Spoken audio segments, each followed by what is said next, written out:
Welcome back to another edition of the Disney Dish Podcast with Jim Hill. It's me, Len Testa, and this is our show for the week of Schmersday, June 17th, 2024. On the show today, news, surveys, and listener questions about masking tape. Then in our main segment, Jim continues the history of Disneyland's fireworks shows. Let's get started by bringing in the man who asks why we call it Beef Wellington when Royal Corn Dog is right there. It's Mr. Jim Hill. Jim, how's it going? It's going well, Len. But speaking of the corn dog, I want to say that this state fair favorite has a kind of convoluted history. I mean, Texans insist that it was invented there by a German immigrant who this gentleman was the first person to roll a sausage in cornmeal and then toss it into a deep fryer. On the other hand, Len, the folks behind the Minnesota State Fair insist that they're the ones who should really get credit for the corn dog as we know it today, because they're the ones who, back in 1947, thought, what would make this thing easier to eat if we put it on a stick? No, yes, 100%, yes. Okay, but Len, now the question is, so for the first 20 years of the existence of the corn dog, is that how you knew somebody really liked them from the third-degree burns on their lips and fingers? on their lips and fingers, exactly. Yeah. Something they've got like Band-Aids on their lips, like, I see you're an aficionado of the Frankfurter as well. There we go. I just, really that late in the game? Put it on a stick. Put it on a stick. The thing that I love about corn dogs is that it absolutely confuses everyone as to how much they're actually eating. Like if you went up to someone and said, hey, would you like to eat 4 or 5 hot dogs? They'd be like, oh my God, no, that's gross. But if you were like, hey, here's a batch of corn dogs, they would happily eat the same amount of sausage, right? It's completely different. Yeah, but again, it's state fair rules. I'm walking around. It's not like real food. Exactly. All right, Jim, let's do a quick subscriber acknowledgement. Thanks to everyone who subscribes to our show over at patreon.com/JimHillMedia, including Sonia Miranda, Jill P., Christopher Vorobek, Thomas Andriello, Leslie Bell, and Jerry Applegate. Jim, these are the Disney cast members frantically taste testing the beignets at Tiana's Bayou Adventure in the Magic Kingdom. They said that controlling for the Florida humidity is the big challenge, but they've got Louis to eat up all the mistakes, so everyone is happy. True story. Oh, that poor alligator. Okay. All right, on to the news. The news is sponsored by TouringPlans.com. Touring Plans helps you save time and money at theme parks like Walt Disney World. Check us out at TouringPlans.com. And speaking of Tiana's Bayou Adventure, I rode it again yesterday, Jim. I still like the ride a lot. It is still having reliability issues. And Jim, I wanted to get your thoughts on this. So I did some research. It turns out the National Institute of Standards and Technology has a little-known guide for measuring human stress, and it's unofficially known as the butt pucker scale. Did you know this? No. Please, I want to hear the range on this one. Apparently, the low end of the scale is for events such as running a few minutes late for work, and the high end of the scale is for things like in-flight announcements along the lines of, does anyone know how to fly a plane? So we've got 11 days until Tiana opens to paying guests. Where on the butt pucker scale do you think Park Ops is right now? Is it when your significant other says we have to talk? Like, are we somewhere in that range right now? I would think there's a lot of coal being turned into diamonds right about now. I mean, okay, right. I cannot even imagine. Every other day I hear stories about it's down again. They're offloading people off of this attraction. Yeah. Yeah. Well, we're recording this on Thursday, and it's the first day of annual pass holder previews, and it's been down all morning, or most of the morning. Is anybody talking officially about what's doing this? I mean, is it still the follow thing that's supposedly the issue, or? I still think it's sensors, but it can't be something as simple as a calibration now, because they've had a couple of weeks to work on that. Yeah. I mean, I hope they get it done. I mean, they got some smart people. I'm sure they're working on it as much as they can.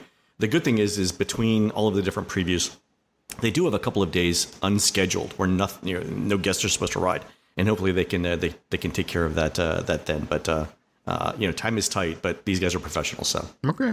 Here's open. All right. In other news, the San Angel Inn dining room has reopened with a minor revamp.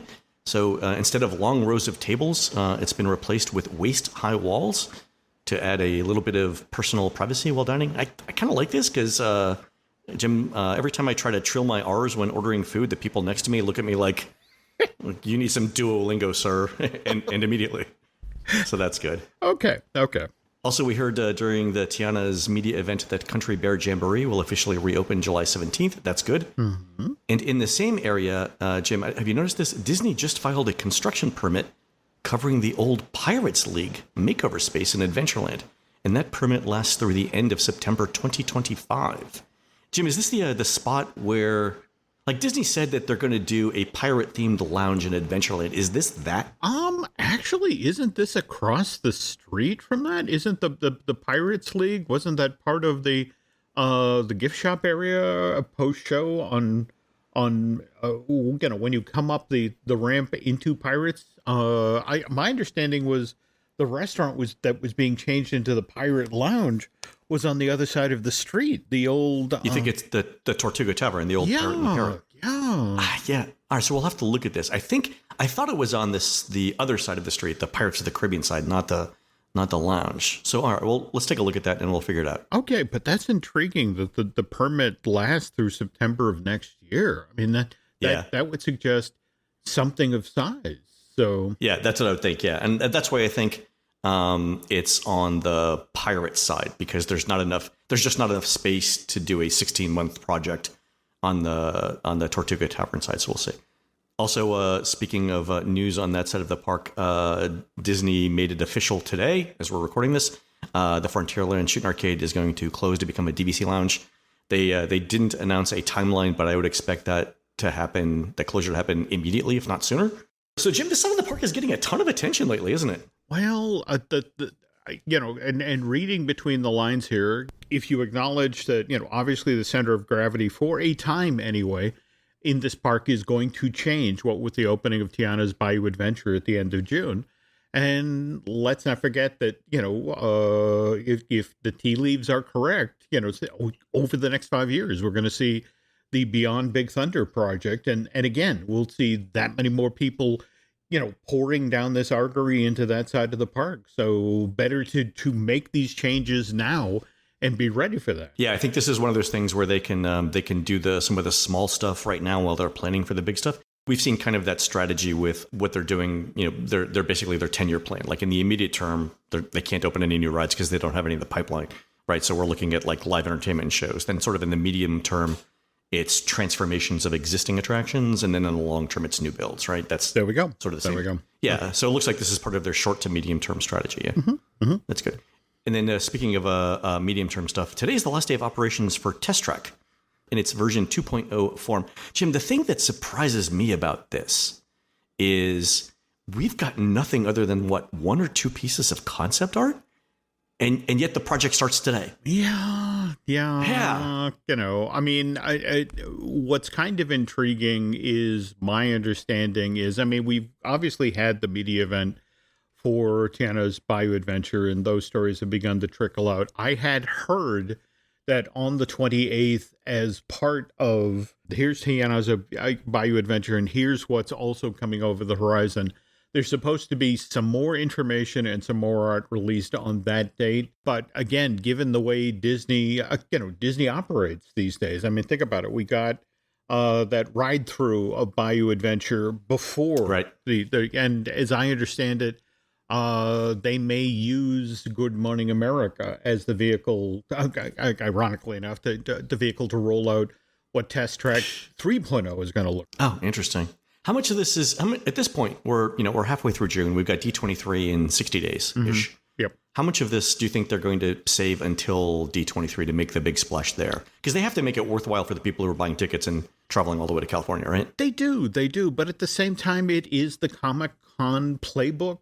As in the people in the room get the exclusive for maybe 30 seconds before this very same artwork and information is pushed out through, out on the internet. So, yeah, mind you, people will walk away with a cool refrigerator magnet of Test Track, 3.0 or something like that. But, largely, Disney knows that those that are attending, the Ultimate Fan Club event they're already fans, so they'd be happy. And we're getting another restroom, woohoo!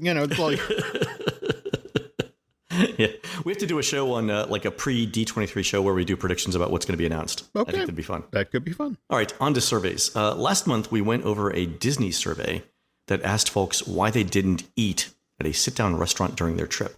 And in the last couple of weeks, we've heard that some popular Disney World restaurants were running at around 60% of capacity, sometimes less. And I think we posted a photo of restaurant Akershus on our Instagram feed at dinner one day last week, Jim, and there were only 2 other families in our area of the restaurant. So we've heard from dozens of listeners about why they're not booking sit-down dining reservations. Veronica wrote in with this.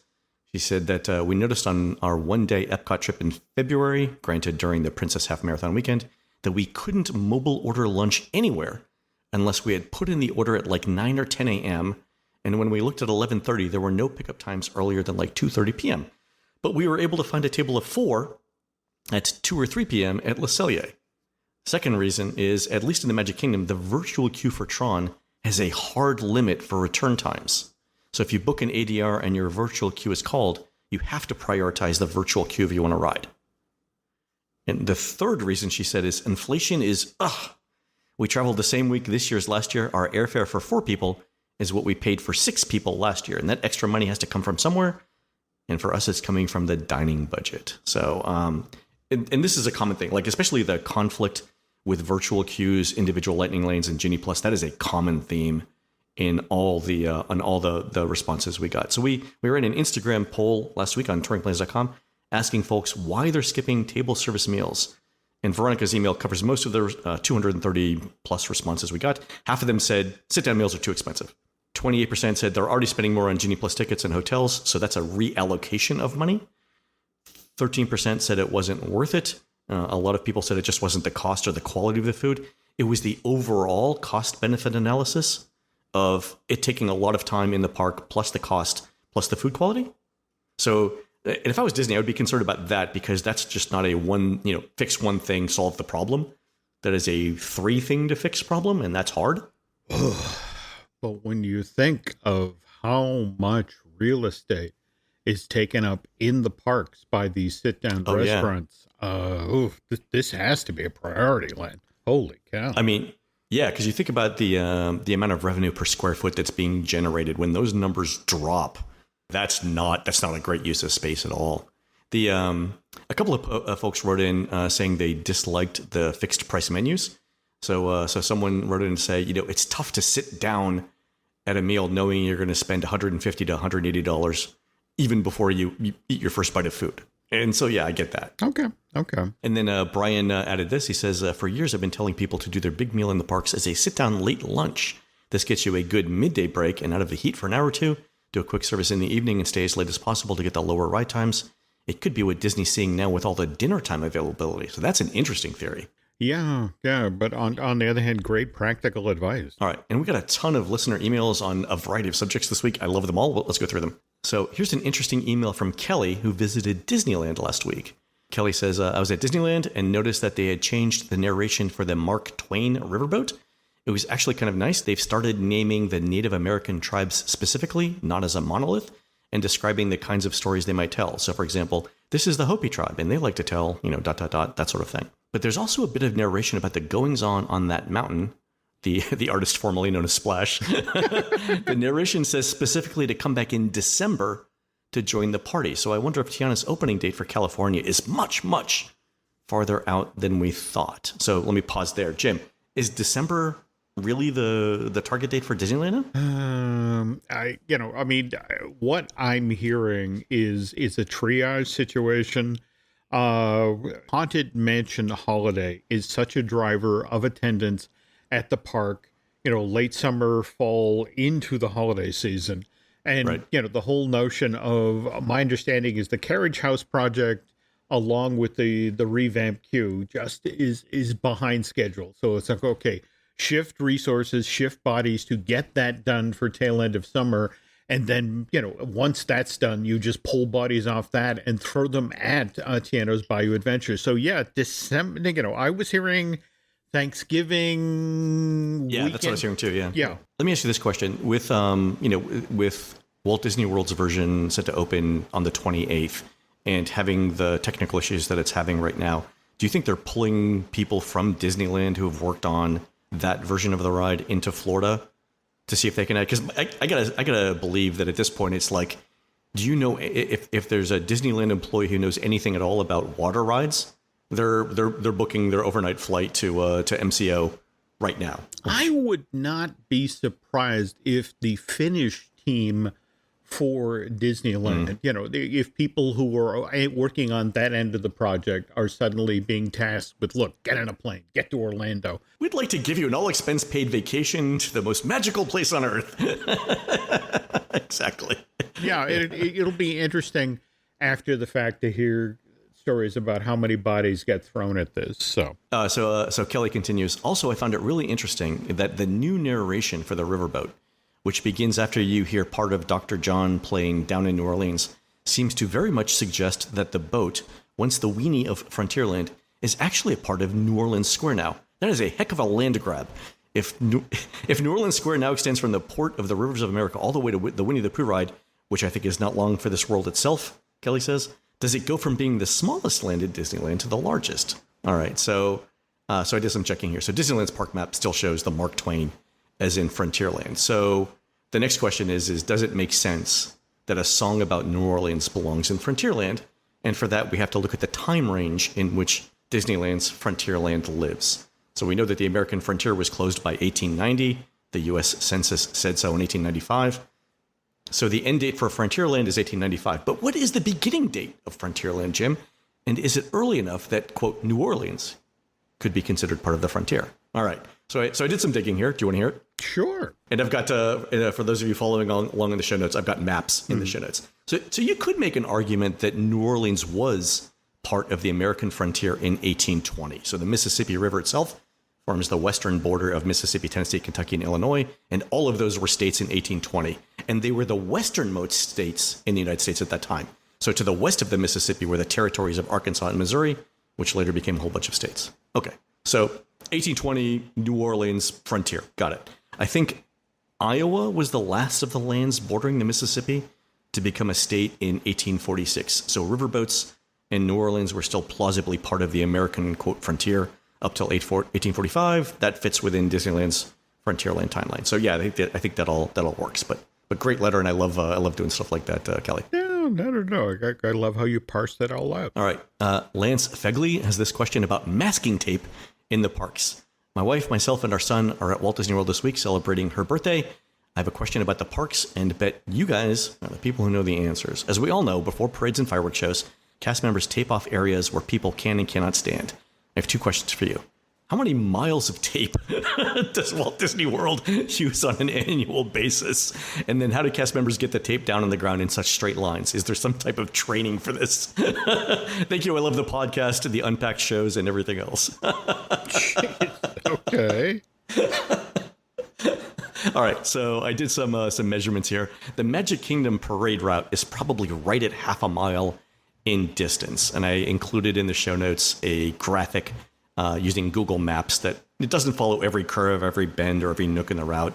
And this right at 2,500 feet with 2,640 feet, half a mile. So, and also remember that's one length of tape, but you need at least two, one for each side of the parade route.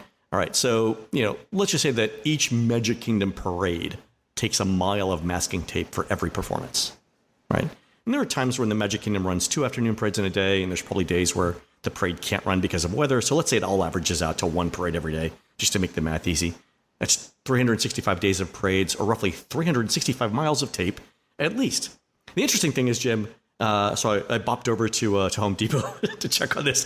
The average roll of masking tape seems to be 180 feet long, which works out to 10,700 rolls of masking tape per year just for Magic Kingdom parades, and I'm sure it's more than that. So I take this information, and I ask a parade cast member who's worked the Magic Kingdom before this exact question, and they said that if they can use an already existing line, like a sidewalk curb, as a guide, that helps to make things straight. And then they said there's some fairly straight cracks in the asphalt or concrete in places that they also use for guides, but everywhere else It's just eyeballing. And Jim, I think that's a skill that I didn't know people could possess until now. Well, now don't overlook the fact that typically when they're doing this ahead of a parade, I mean, they're fighting the current. They're literally laying down the tape as hundreds of people are walking by them obliviously to, I've got to get to a truck, I've got to get a shop. Where's my kid? Where's the stroller? And they do this every day. And then, what always fascinates me is as the parade is ending, there are these two individuals on either side of the street who follow and are pulling up the tape, making alcohol disappear. So it's not just getting it line; it's ninja-like skills to lay it down in a crowd and then to make it disappear, so it all becomes magical as soon as the parade passes them by. You wonder if that ball of masking tape that they pick up ever gets so big that they can't detach it from their own bodies. Like back behind the parade right in Frontierland, are there cast members still stuck to rolls of tape where they're like, we'll just feed you until we can figure this out here? There we go. We've got to call it a Reedy Creek. Hang in. Okay. Exactly. You'll be fine. A little sticky, but you'll be fine. This is the best college program experience ever. All right, folks, we're going to take a quick commercial break. When we come back, Jim continues the story of Disneyland's fireworks shows. We'll be right back. Have you ever done this? Walked into a room and then thought, I came in here for a reason, but what was it I was going to do? Look, we all forget things sometimes, like where we put down our reading glasses or where we left our car keys. But where this can get kind of costly is, when you forget about some monthly subscription that you set up, which means with every month that rolls by, that's money coming straight out of your bank account for something you no longer use. But there's a way you can stay on top of this issue, and that's by signing up for Rocket Money. Rocket Money is the personal finance app that finds and cancels your unwanted subscriptions, monitors your spending, and helps you lower your bills so that you can then grow your savings. And me personally, what I really love about Rocket Money is its dashboard feature, which allows me to see all of my subscriptions in one place, and if I see something I don't want, Rocket Money can then help me cancel that subscription with just a couple of clicks. And did I mention how Rocket Money's dashboard shows me how this month's spending compares to last month's spending, so that I can then clearly see my spending habits, and if need be, Rocket Money will help me create a custom budget, which will aid me in keeping my monthly spending on track. Just so you know, I'm not the only one who's really happy with the control and insight they now have thanks to this personal finance app. Rocket Money has over 5 million users and has saved a total of $500 million in canceled subscriptions, saving members up to $740 a year when using all of the app's features. So stop wasting money on things you don't use. Cancel your unwanted subscription by going to rocketmoney.com/DisneyDish. Again, that's rocketmoney.com/DisneyDish. One more time for the poor people like me who need their glasses so that they can find their glasses. rocketmoney.com/DisneyDish. We thank them for sponsoring today's show. So I was recently back at my childhood home. My 92-year-old mom took a tumble this past week, so my brothers, my sister, and I have been taking turns watching over her while my mother gets back on her feet, so to speak.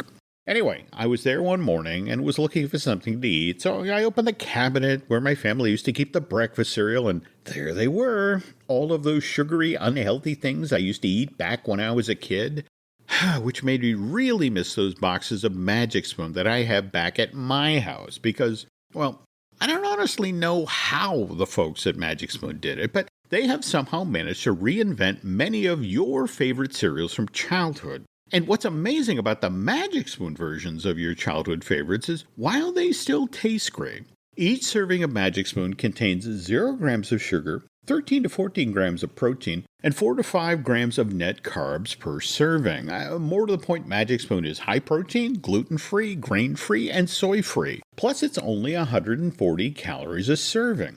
And did I mention that in addition to cereal, Magic Spoon now offers chewy, delicious treats that come in 4 flavors. These are marshmallow, chocolatey peanut butter, blueberry muffin, and double chocolate. And these are just like those marshmallowy treats that you used to have as a kid, but with only 1 gram of sugar and 2 grams of net carbs. Plus, they're packed with 11 to 12 grams of protein per bar. These days, I keep one or two of these chewy, delicious treats in the car that they make for great on-the-go snacking.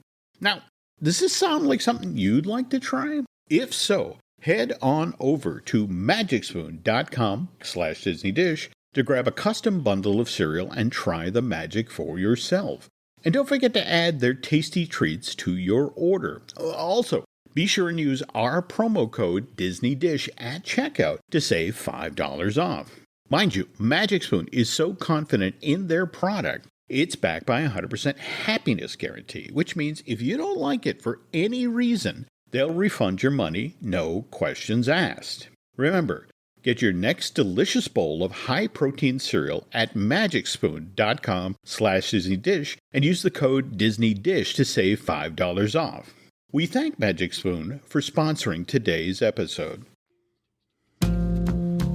And we're back. All right, Jim, on last week's show, we ended by saying that once Disneyland started the fireworks shows, they eventually had to contend with families who were moving into the west and the north of the Disneyland property who were complaining about the fireworks. And we got a number of letters from, or a number of emails from listeners who said, those people knew what they were getting into. Of sorts. I mean, and just to be clear here, now, this wasn't an issue to the east and the south, because that's where the corner of Harbor and Katella is. And that was where largely the commercial component of Disneyland was located. The quick service restaurants, the various hotels and motels.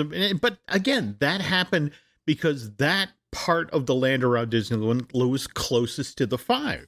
And yes, it is worth noting that anybody who moved into the new residential areas to the, to the west and the north, I mean, the fact that they bought homes on Castle Street or, Magic Kingdom Way. Yeah, you can't. I had no idea that fireworks are going to go off every night, across the way. And this is probably at a time, too, when real estate disclosures probably didn't have to include that. Oh, no doubt. No doubt. And so can you imagine all of the home showings where it was like, yeah, this has to be done by 7 p.m. Absolutely by 7 p.m. Completely out the door on your way home by 7 p.m. Well, why? Just by 7 o'clock. Yeah. There you go. Open house, done, closed, done. Get out of here. And also remember that initially, for example, we had our date night at Disneyland start in 57, and this was only something that happened on weekends, only starting in the late spring, done by the end of the summer. It wasn't till summer of 61 when Fantasy in the Sky officially became a thing. I mean, again, this was, this is the fireworks show that's famous for Tinkerbell sliding down off of the Matterhorn, and the public just loved this. So now suddenly it becomes a baked in, we're going to Disneyland. We're going to stay until we see Tinkerbell fly over Sleeping Beauty Castle. So now it changes from something that's only presented on weekend nights in the late spring and most of the summer months, and maybe that the week of the holidays, to now it's something that's presented all summer long, and then starting in the fall of 61, every weekend night, which again is not what the folks who bought homes on, over on Walnut and Ball had signed up for. But at the same time, look, to have this go from they shoot fireworks off on Friday, Saturday, and Sunday nights during the summer, but it only lasts for 10 minutes, and they're pretty. You can watch them from your backyard. You'll learn to love it. To, something that's happening more than 100 times a year, that is a lot to ask of area residents. All right, so it's getting more frequent and more elaborate as we go on. Okay, and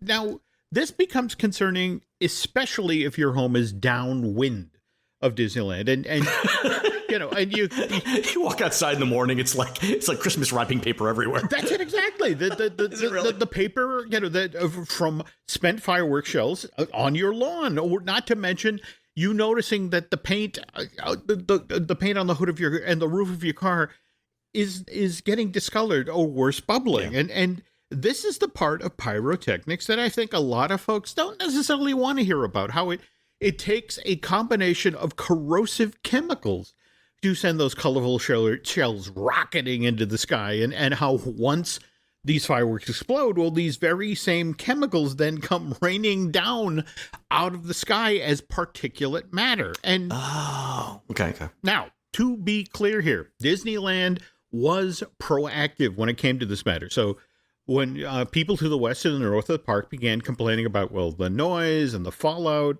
from the 1960s, Walt Disney Productions did step up. They reached out to homeowners in the local community and did things like offering to install soundproofing for free in their homes. Things like double pane glass to reduce noise levels. And if the paint on somebody's car began to peel in the neighborhood directly behind Disneyland, the park, no questions asked, the park would offer to cover the cost of sending that same vehicle over to Earl Scheib. But, the company, Earl Scheib. There we go. Right. I can paint any car for $50. Yeah, there we go. That guy. Yeah. Okay. So, all right. But, and it's also worth noting that a lot of folks who actually own these homes were Disneyland employees. I mean, they'd purchased these houses because they wanted to be close to work. And what's that joke from the Jungle Cruise? The most dangerous part of our journey, the return to civilization and those California highways. If you lived a block over from the park, that wasn't an issue. And these folks certainly weren't going to bite the three-fingered, white-gloved, covered hand that fed them. So things got a little noisy at night, and fireworks tubes landed on the roof. These Disneyland employees weren't going to complain much. And again, what helped mitigate this situation was that packet of free passes that Disneyland would send out annually to folks who lived in these neighborhoods, closest to the park, as if to say, we appreciate what you're putting up with here, and we're trying to be a good neighbor.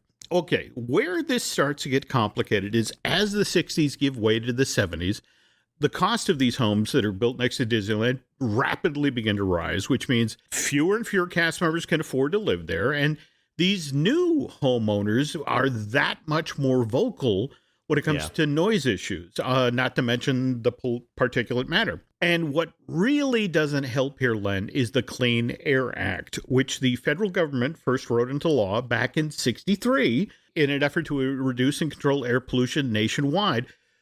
Initially, this law is largely for show, but every few years it gets amended.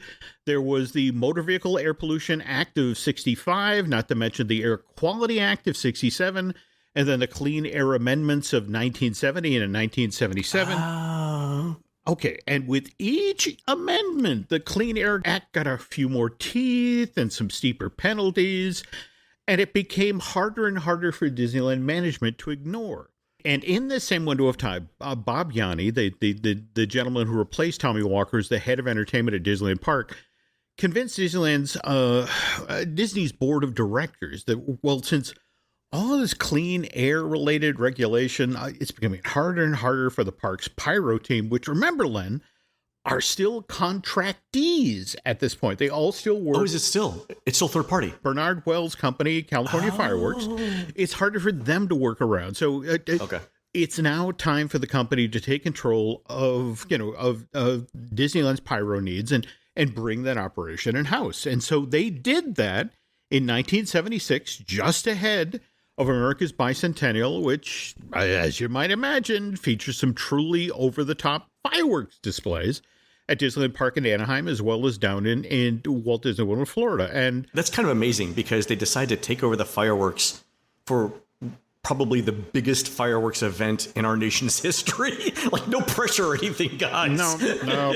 But holy cow. All right. Okay. Len and I have previously talked about what Walt Disney World's 3-day long 4th of July celebration was like back in 1976. It featured a simultaneous pyro display over the Magic Kingdom as well as out over Seven Seas Lagoon. And speaking of fireworks displays over Seven Seas Lagoon, we talked on last week's show about Harold Mickey Aronson. He was the longtime California Fireworks employee who eventually left that firm to become head of Disneyland's fireworks display program when, again, the company opted to take it in-house.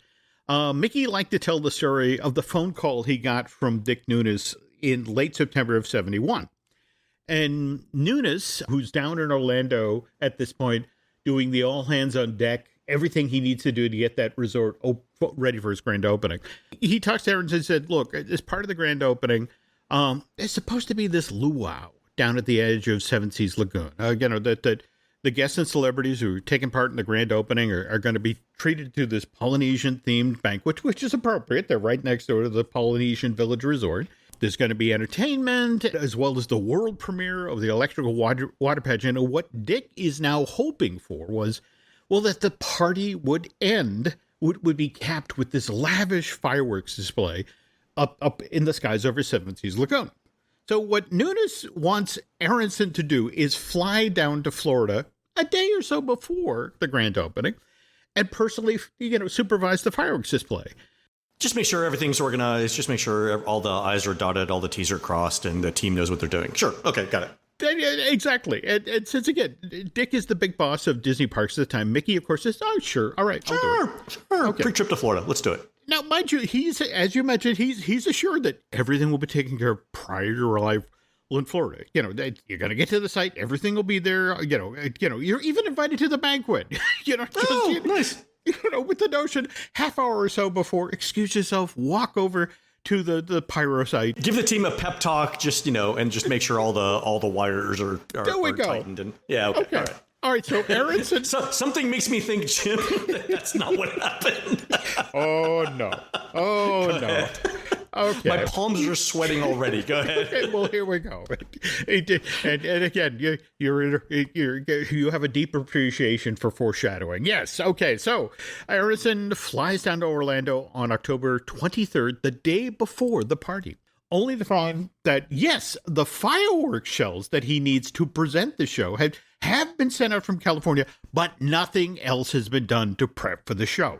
So, all right, now picture this. Mickey, who's fresh off the plane, mind you, races off property to the nearest hardware store, which is just about to close for the day, by the way, and frantically buys all of this plywood, wire, and plastic tubing. And everything this is in the days before, like, Home Depot, before the mega stores. And where he's basically, he's like buying out hardware stores in Kissimmee. No, that's it exactly. So he then works through the night to transform the site where the Asian resort, remember that square where, they were going to build that monorail hotel that got canceled in 73 because of the oil embargo. But, I guess if we jump ahead to the 80s, this is where they wind up building the Grand Flow. Okay. But he works through the night and he transforms this spit of land along Seven Seas Lagoon into a makeshift fireworks launch site. He then loads all of the launch tubes by hand. And at the crucial moment that night, I mean, he's literally sitting there and it's like the electrical water pageant finishes its presentation. The lights go off. It's like, all right, it's time. And using a 12-volt battery, Len, and a nail, of course, he begins. Jim, there's someone from OSHA listening to this podcast going, can we retroactively find a, like, how long is the statute of limitations on stuff like this? Yeah, is it 50 years? Is it 50 years? You are not wrong. This was miles away from being safe. I love the idea that we get one sleep-deprived guy trying to assemble a fireworks show out of plywood, wire, and plastic, and he's launching it all with a nail. And, I like to think, Jim, that he's wearing a high-vis safety vest while he's doing this and a little hard hat just to complete the photo. Like, in my mind, that's how he's lighting these things off. All right. You and I. Did it work? Was it good? Well, this is the thing. The crowd that's 100 yards down the beach, sitting in front of their plates of chewed spare ribs and leftover pork fried rice, are like looking to the sky and so the display's an enormous success, perfect cap for the Polynesian Resort's opening night party. As soon as the fireworks display, Mickey, who hasn't checked into his hotel yet, all right, walks down the beach, with his bags, and finally checks into the Poly, and he told the story. You have to understand, the grand opening of Disney World is happening. Didn't see an inch of it. He went to his hotel room, slept for 2 days, got up, and said, well, it's over. Time to go home. And good night. All right. Anyway, back to Disneyland in the late 1970s and the Clean Air Act. What's now especially concerning to the folks in Anaheim and Burbank is now the state of California is making noise about creating its own legislation in regard to air quality standards, one that would be far stricter than the legislation at the federal level. And the thinking now is, look, Disneyland's fireworks display is now an inextricable part of the overall park experience. People who visit Disneyland now expect to see a fireworks display over Sleeping Beauty Castle as part of their visit to that theme park. And if they don't get it, they walk away from Walt's Family Fun Park disappointed. And looking ahead here, given that the neighborhood behind Disneyland is now filled with increasingly vocal people complaining about noise and the stuff that's falling out of the sky onto their houses, and that the state is about to institute far tougher regulations than the feds when it comes to things like particulate matter, what's the mouse to do? And in the fourth and final installment of the series, we will talk about what Disney did, which involves doing things like using compressed air rather than black powder to launch these fireworks shells high in the sky. Not to mention, hey, drones. When have we talked about drones lately, Len? Likewise, projection shows in the castle. But and I promise you, folks, this series will end with a bang. Very nice. That was kind of clever. Nice ending. So, Jim, you mentioned the particulate matter. I know California generally is ahead of the curve when it comes to environmental legislation. When did acid rain become a thing? Because that involves like particulate matter as well, right? The stuff that gets into the clouds. That was the 80s or? Yeah, I think it was the 80s, wasn't it? What's interesting is that if you look at the 60s and the 70s, and in fact, I think it's Mr. Schul who was talking about, if you grew up in California during that period, you could look up into the very gray skies and see, the smog. Yeah, I mean, the stuff that would fall out of the sky when it would rain out there and coat the streets with oil and grit and grime. I mean, there was a reason California got incredibly aggressive about it. Yeah, I mean, kids these days don't remember it because they're too young. But I have an actual photograph taken from the plane up on my first trip to California. We're flying into LAX, and Jim, the sky and the clouds are yellow. And this was like the late 80s, early 90s. So and now it's vastly different. I mean, the air is much cleaner. Oh no, absolutely. Yeah, but it was actually a problem that the things like the Clean Air Act actually fixed. So that's good. But at the same time, it was just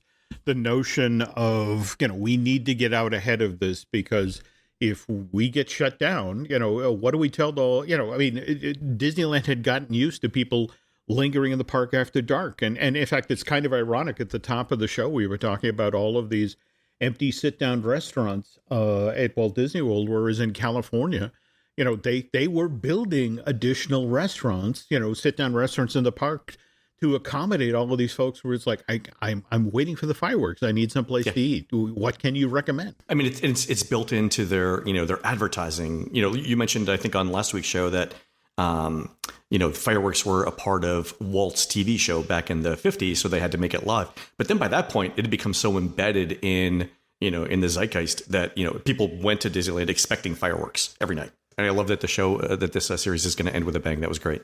All right, folks, that's going to do it for the show today. You can help support our show by subscribing over at patreon.com/Jim Hill Media, where we're posting exclusive shows every week. Our most recent show explains the enduring appeal of Autopia attractions in Disney theme parks around the world. Check it out at patreon.com/Jim Hill Media. You can find more of Jim at jimhillmedia.com and more of me, Len, at touringplans.com. We're produced spectacularly by Eric Hersey, who'll be singing Stay Ready with Janae Aiko when she takes the stage on Monday, July 17th, 2024 at the State Farm Arena in beautiful downtown Atlanta, Georgia. I saw her open for the weekend. She's fabulous. While Eric's doing that, please go into iTunes and rate our show and tell us what you'd like to hear next. For Jim, this is Len. We will see you on the next show.